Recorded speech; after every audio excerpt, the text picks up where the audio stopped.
The fans been clamoring for this one. The folks in the chat been clamoring for this one. What do we do? Probably a lot of Panther fans.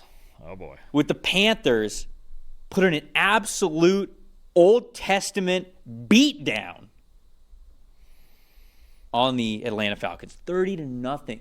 Nice little home and opener for the Carolina Panthers, I will say that. Top 5 graded players that we had for Carolina in this game.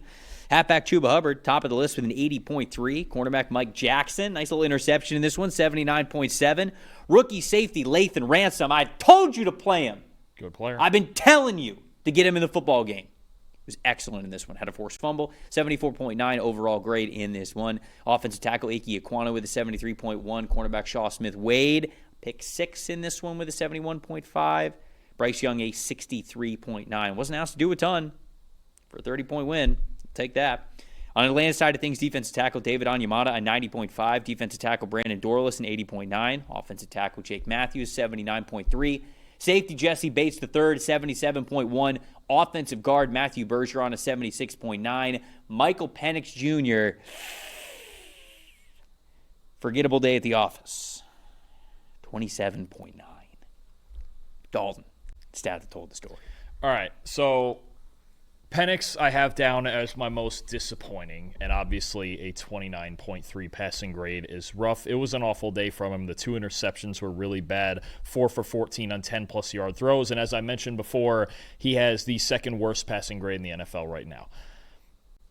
I don't think this is all on Michael Penix. I think this Falcons offense is not entirely sure of what it wants to be. I think it is right now the play calling for me is a bit vanilla. I think there is I think it's the football equivalent of tipping your pitches. Right now, the disturbing part to me, first and foremost, I think they're still, it feels like, running this offense, even with Penix in the game, like it's Kirk Cousins back there with a 80% recovered Achilles. Remember last year they wouldn't get under center at all? Yes. And it was just like they had to be in the gun or in the pistol because he couldn't move. And the Achilles. And then we kind of talked about how it kind of was like messing with the play calling. Yeah, they're still kind of running their offense like that. Through 3 games, they've only gone under center 13 times. Which for a team that wants to get down and run the football and run a Shanahan-McVay-ish kind of offense, first of all, they need to get under center more.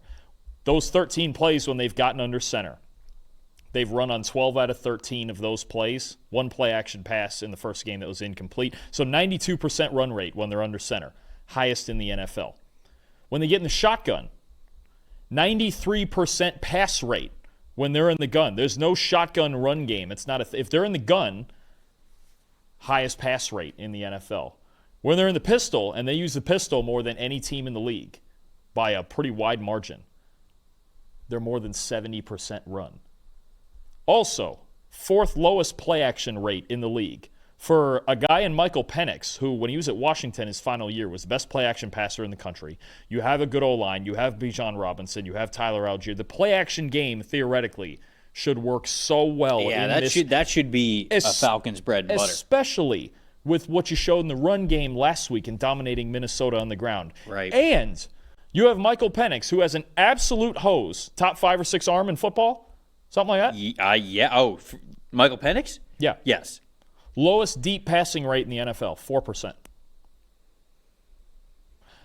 This offense is not at all being tailored to the players that they have and what they probably should be doing. I'll be honest with you, I think I would take at least 2/3 of what they do in the pistol. I would get under center. This team needs to get under center because there's not an ounce of deception. I really think they're I think they're tipping their pitches offensively. Very clear with numbers like that. You can basically just look at their pre-snap formation and know what's coming. Probably close to 90% of the time, run or pass. I don't think they're helping Michael Penix out at all. And he's just forced, and you can see it with the Panthers, and you're about to get into this with even in this game with their coverages. And I forget who for the Panthers defense. Maybe J.C. Horn mentioned Ejiro Evero just had the perfect game plan. Yeah, just sit back and watch. Just look at their pre-snap formation, and they're going to tell you. They're going to tell you what they're doing. And this game, it's not like they were in just obvious pass the entire. This game was only 10-0 at halftime. Yeah. You could come out in the second half and run the football. Right. They're tipping their pitches right now. I'm telling you right now, this Falcons offense is about as predictable as any in football. Well, I know that you want him to pass it deep, and I do too. Like, it goes into what Michael Penix does really well as a passer. I think the point about them not running play action is probably the strongest one. Obviously, tipping their pitches, like you said, is a really great observation by you. I would love to see them get play action a lot more involved, because play action would do something to open things up deeper down the field. Very clearly, like whether it has been with Darnell Mooney or Drake London or Kyle Pitts or whoever it is, they're struggling to find those opportunities to really push it down the field. And I think other teams know that that's what they want to do, because my stat that told the story, Panthers cap coverage over deep shots. 37 of their 45 coverage snaps had 7 defenders or more this week. That's the third most in the league. They were not blitzing. They were not sending a lot of guys at the pocket. They said, okay, throw it underneath. We don't think you're going to. Go ahead. And obviously, it's easier when you're up on the scoreboard to play something like that and keep everything in front of you. But I also think this is a game plan. You don't get 37 out of 45 of your coverage snaps with that many coverage defenders if that wasn't your game plan going in. They did this from the beginning, not just when it got to the point where the game was out of reach. And Michael Penix obviously had more deep shots as the game was getting out of reach, just because they had to throw them no matter what. But in the first half, to sort of what you were talking about, 6.9 average depth of target.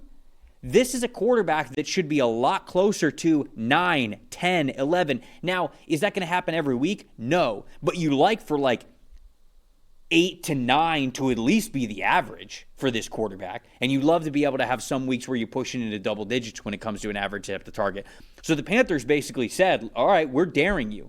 Check it down underneath. And things went well for them, right? They had the interception return for a touchdown that was pretty clutch for them, and they were able to kind of control the game. They didn't really have to put too much stress on their offense. But I think that told the story, is they dared the Falcons to do it. And I'll tell you what else sort of stood out to me. So going into this week, Michael Penix, out of 32 eligible quarterbacks, when I sorted it for like minimum dropbacks, before week 3, throws over the intermediate and deep middle parts of the field. I talked about this in the preview show. The Panthers been really bad at defending it through the first 2 weeks. Michael Penix doesn't attempt it. He had 3 attempts, again, which was third fewest behind like J.J. McCarthy, and I can't remember who the other one was. So for all intents and purposes, he was basically lowest in the NFL through the first 2 weeks of attacking over the intermediate and deep middle of the field. He actually had 5 attempts in this game that he threw it over the middle. But I went back and I watched all of his snaps this morning, again, getting ready for this show, and there were still multiple opportunities for him to throw it over the middle that he just got gun-shy over, because he wants to be an outside-the-numbers quarterback. That's what he was a lot when he was at Washington. That's what he wants to do. And the Panthers sort of dared him to throw it over the middle and throw it underneath. And he just kind of struggled to do both of those things. And I don't think that's totally a Michael Penix thing. I agree with you. It's probably a little bit of a marriage between him and the offensive play caller and the offensive play designer and Zach Robinson. But it just was not a good day for the Falcons. It was very clearly one of their worst offensively. They did a better job last year, even in just his 3 starts, of creating opportunities for him to throw over. And again, I think a part of that is play action. Get under center, because not only, look, the Panthers, they sit back and play a lot of zone coverage a lot. They were sitting way further back than they normally do. You could look at the depth. It's just crazy. It's almost the same thing the Chiefs were doing to Russell Wilson and the Giants. They were just sitting back and going, yeah, no, not happening. And if you don't run the ball, you have to sit there with a look like that with guys playing that deep. You have to run the football. And even if you're down 10-0, don't force him to win the game. Take the ball out of his hands. That's what they did against Minnesota last week. They got it right. Now you're 1-2. You're in 3rd place. You just lost a game that makes you question everything that you have on offense all of a sudden. They got a lot. And Penix did play very poorly. We also have to remember it's only his 6th career start. Yeah. So, I mean, it's still early for him. He's still essentially a rookie. I think structurally, and Penix has to be better, but structurally, they got to figure out what in the world they want their offense to be, because you cannot go get shut out by the Carolina Panthers. A couple of the rookies that I'm going to have here as most impressive and most disappointing after a week where I was praising the Falcons rookies. this was a good reminder that it was always going to be an up and down journey for their rookies. Xavier Watts, Billy Bowman, Jalen Walker, James Pierce Jr., the only rookie amongst the group who had a overall defensive grade above a 60 this week was Jalen Walker. I think he had like a 70.1 or something like that. So it was just a down week for the rookies. And there's always going to be down weeks for rookies because they are rookies. So, yes, a flashy performance from that whole group through the first 2 weeks of the season, specifically last week. It was always going to be an up and down roller coaster. This was one of the valleys point of the wavelength for those rookies. And then the other side of things, I mean, I was sort of joking about it, but not really joking about it. I wanted to see Lathan Ransom in this game. Lathan Ransom was one of the best defensive players that the Carolina Panthers had all preseason, and it was time for him to start. They were struggling to defend over the middle of the field and be an impact over the middle of the field, and the second that Lathan Ransom played, he took that up a level. He needs to be the starter on this team. He played 34 snaps this week.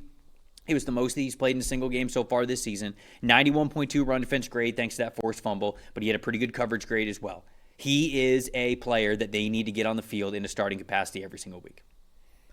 Most disappointing or most impressive? Anything we didn't hit? Disappointing still, Penix. Most impressive, I'll give it to Mike Jackson. He had one of the interceptions in this game. Couldn't quite house it, but still a really good game. 83 coverage grade, 7 targets, 4 catches, 3 stops, only 24 yards allowed. So, I mean, if Ransom can play like that and he can mix his way in there in the secondary as well, and Mike Jackson's going to continue to play like this across from and Chow Smith-Wade in the slot with the pick 6, all of a sudden, okay, maybe the Panthers start to build this defense from back to front, even though it's still struggling a bit on the defensive line.